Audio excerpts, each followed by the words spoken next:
Welcome to the deep dive. You sent us some really fascinating material, and we've jumped right in to pull out the most interesting bits. Think of it as your way to get quickly up to speed. And yeah, today it's all about what you shared. Exactly. And the research you pointed us to really reveals something pretty astonishing about, well, early human ingenuity and how connected they were to the sea.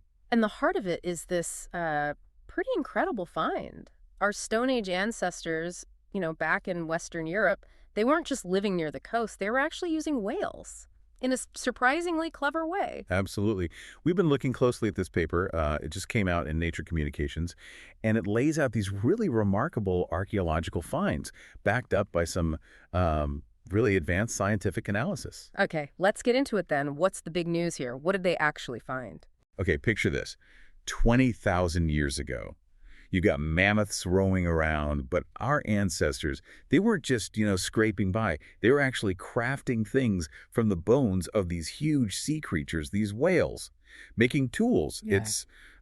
It shows a resourcefulness we're only just starting to fully appreciate. 20,000 years. That's Yeah. way back. Where exactly did they dig up these really old whalebone tools? Well, the oldest ones we know of now, they come from Stone Age sites, caves, and rock shelters spread across a pretty big area, from northwestern Spain all the way to southwestern France. Okay.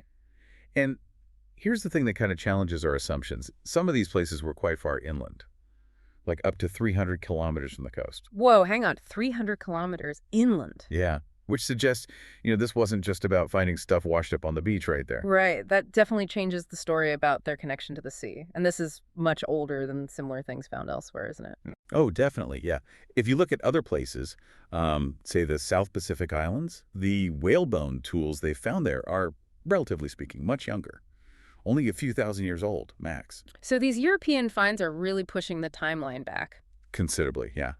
They're pretty exceptional in that regard. Okay, so the big question then, how were these early people getting these huge bones? Were they like hunting whales 20,000 years ago? Well, the evidence seems to point pretty strongly towards scavenging, actually. Opportunism. So finding them already beached. Exactly.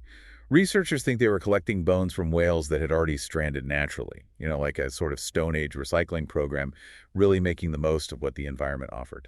That's a cool way to think about it. And was it just one type of whale they were finding, or? No, they actually identified bones from at least 5 different whale species. 5. Yeah, and that's interesting in itself, right? It tells us a bit about the marine life back then in the Bay of Biscay. A pretty lively ecosystem. And it shows how adaptable these people were, using whatever turned up. So what were they making? What kinds of tools came from these massive bones? Mostly stuff for hunting. The essentials for survival back then. Spear points were common, and also spear shafts. Spear points. Imagine trying to shape that dense bone into a sharp point. Yeah, it must have taken some serious skill, working with such large, dense material to make something functional. Absolutely. Tools for hunting? Makes sense. Very practical. But the sources you sent also mentioned something else, didn't they? Not just tools, but using them for food or nutrition. Right, yeah, this is where it gets really interesting. In one cave near Spain's northern coast, archaeologists found whale bones that looked like they'd been deliberately broken. Broken on purpose. Why would they do that? Well, the analysis suggests it was to get at the fatty oil inside the bone. Ah, bone marrow. Or something similar. Exactly, like bone grease. This oil would have been, super nutritious, a really valuable addition to their diet in the Stone Age, packed with calories, essential fats, kind of prehistoric power food. And do we know how old those specific bone fragments were? The oily ones? Yeah, they dated those to around 15,500 and 15,000 years ago. And they think the fragments came from at least 2 different whales. So it wasn't just a one-off thing. Doesn't seem like it.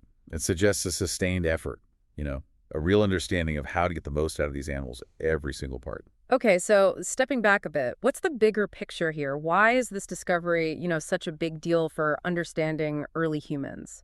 Well, if you connect the dots, this research adds to this growing body of evidence that both Homo sapiens, our direct ancestors, and even Neanderthals in Europe before them, were regularly using marine resources, eating seafood. Right, it pushes back against that older idea of them just being like big game hunters on land. Exactly. It Yeah. challenges that traditional view. It really makes us rethink their relationship with the coast. Yeah, it does. And one of the archaeologists involved, Jean-Marc Petillon, he's quoted in the study saying, This helps show that, and I'm paraphrasing a bit here, that late Paleolithic people, Stone Age people, were regularly down by the seashore using what it offered. Huh. A whole different pantry available to them. Makes total sense when you think about it. But I guess studying those really old coastlines must be tricky, right? With sea levels changing. Oh, absolutely. That's a huge challenge. Sea levels have risen so much since the Stone Age that a lot of those ancient coastal sites are now underwater. Gone. So finding evidence is harder. Much harder. And that's why these inland finds, even the ones 300 kilometers away, are so incredibly important. They give us this rare window into that coastal aspect of their lives that's otherwise, mostly lost to the sea. Okay, so the sources also mentioned some pretty complex science used to figure all this out. Can you walk us through some of that? How did they know what was what? Sure. Yeah, they used some really cool techniques. A key one was looking at proteins, specifically protein sequences unique to different species. It's a method called ZooMass. ZooMass, like ZOMS. Yeah, short for zooarchaeology by mass spectrometry. Think of it like a sort of CSI, ancient bones. Okay, I like that. Just like fingerprints identify a person, ZooMass looks for these unique protein fingerprints in the bone's collagen. That lets scientists figure out exactly which animal the bone came from, even thousands of years later. They use it on 83 of the tools and 90 other bone fragments. Wow, that's pretty amazing tech, scientific detective work. And how did they get the dates? The 20,000 years, the 15,000 years? Right. For that, they used radiocarbon dating. That's how they could pinpoint the age of the samples and build that timeline back through the millennia. So ZooMS for the what? Radiocarbon for the when. Got it. And could they identify every whale down to the species? Mostly, yeah. The protein data is really good. They could identify things like sperm whales, fin whales, blue whales. Interestingly, though, just using the protein analysis, they couldn't quite tell the difference between right whales and bowhead whales. Ah, okay. So a little bit of ambiguity there. A little bit, yeah. Still, they got a really detailed picture overall. They also identified gray whales, which is significant, as we'll get to. And yeah, fin whales are the most common species they found worked into tools. Mass spectrometry was key for all these IDs. Okay, let's talk more about that timeline. We know it starts way back, 20,000 years ago, but was it like a constant thing? Or did it change over time? Good question. The dating showed that a lot of these whalebone artifacts actually bunch up in a specific window, mostly between about 17,500 and 16,000 years ago. A peak period. Exactly. The researchers suggest that maybe regional trade in these tools peaked around then. The idea of a Stone Age market for whalebone tools is pretty fascinating. A trade network that long ago. Wow. It is pretty mind-blowing. And interestingly, they found fewer tools that dated earlier than 16,000 years ago. The very oldest dates, the ones around 20,000 years ago, were mostly from sites in one area, the Cantabrian region of Spain. So it seems like this whalebone use really ramped up during that specific time, 17.5 to 16,000 years ago. Precisely. There's a clear jump in the evidence then. The tools spread over a wider area, geographically speaking, and they were using more different types of whales too. Archaeologists call this period the Middle Magdalenian. Magdalenian, okay. Yeah, it's a period known for some significant cultural and technological developments in Stone Age Europe. So it kind of fits. And did this boom in whalebone tools just keep going after that peak? Apparently not, based on what we know now. After about 16,000 years ago, the evidence for widespread use seems to drop off pretty sharply. Huh. Any idea why? Well, the researchers speculate it could be down to, cultural changes. Or maybe shifts in those trade networks they suspected. Why it declined? Well, it's still kind of an open question. Really interesting, though. A rise and fall of a Stone Age technology.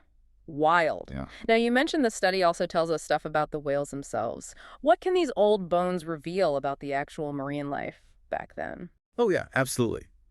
Just by identifying the species, like we talked about, it gives us valuable clues about the whole marine ecosystem in the Bay of Biscay during the late Paleolithic. Like what, for example? Well, one really striking thing is finding gray whales in the Atlantic. Gray whales, but aren't they Pacific animals now?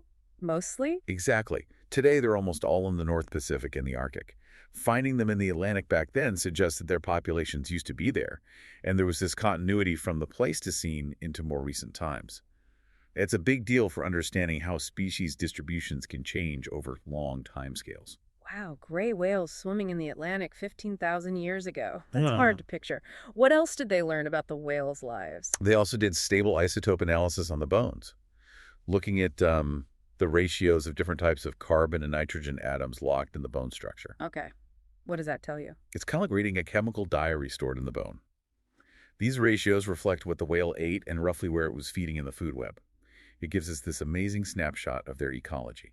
A chemical signature of their diet. Cool. What did they find? Any examples? Yeah, sure. So fin whales, for instance, had isotope signatures that matched up with eating mostly krill, low down the food chain. Makes sense. Gray whales, remember the Atlantic ones, their signatures suggested they were feeding on the seabed benthic, grabbing organisms from the bottom. Right. And then sperm whales, which are toothed whales hunting things like squid, they showed higher nitrogen levels, putting them further up the food chain, a higher trophic level, as scientists say. So even these broken bits of bone tools are giving us clues about how these ancient giants lived and ate. Amazing. And what's also interesting is that while there were similarities between the isotope signatures of these Paleolithic whales and modern ones, there were also some differences. Oh. Yeah, suggesting that while their basic feeding strategies might have been similar, they weren't identical. Maybe the environment was a bit different. The food webs slightly shifted over time. Fascinating details. Okay, so we have a better picture of the tools, the timeline, even the whales themselves.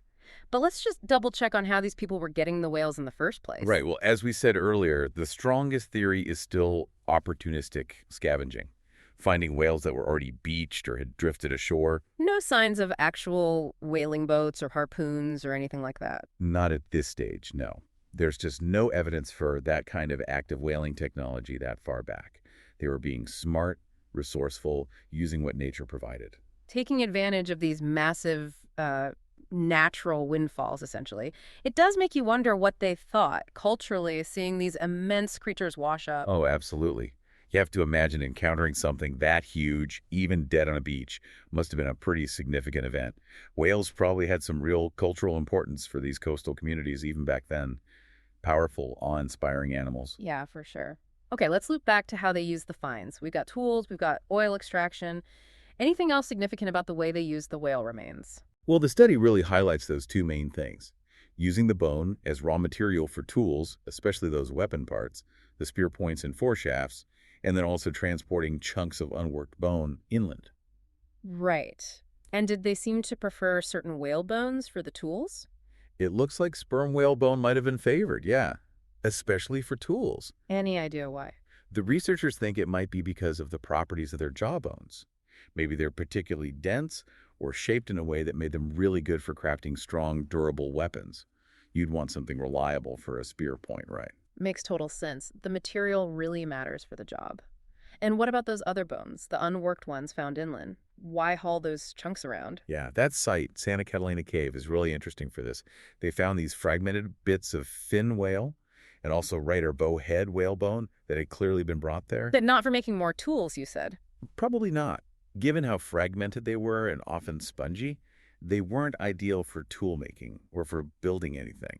Why bother carrying them inland then? The best guess, the leading hypothesis, is that they were brought there specifically to get the oil out, that bone grease rendering process we talked about. Ah, okay. Using the spongy bone like a sponge full of fat? Kind of, yeah. Crushing or heating it to release the grease. Hmm. This fits really well with what we know about how important fat was in the Paleolithic diet. Those intentionally broken bones we mentioned earlier, they support this idea too. Maximize the oil you can get. So not just the solid bits for tools, but even the porous stuff for food energy. Their ability to use everything is really striking. It really is. And, the fact that these bones are at these sites implies they probably had access to all the other stuff too. The skin, the blubber, the meat, maybe even the baleen from some whales. They were likely using as much of that beached whale as they possibly could. This whole deep dive has definitely shed light on this maybe underappreciated connection between early humans and these ocean giants. For sure. So just to kind of sum up the key things, we're looking at whalebone tools going back an incredible 20,000 years. They were using lots of different whale species. There was this peak period for the practice around 17,500 to 16,000 years ago.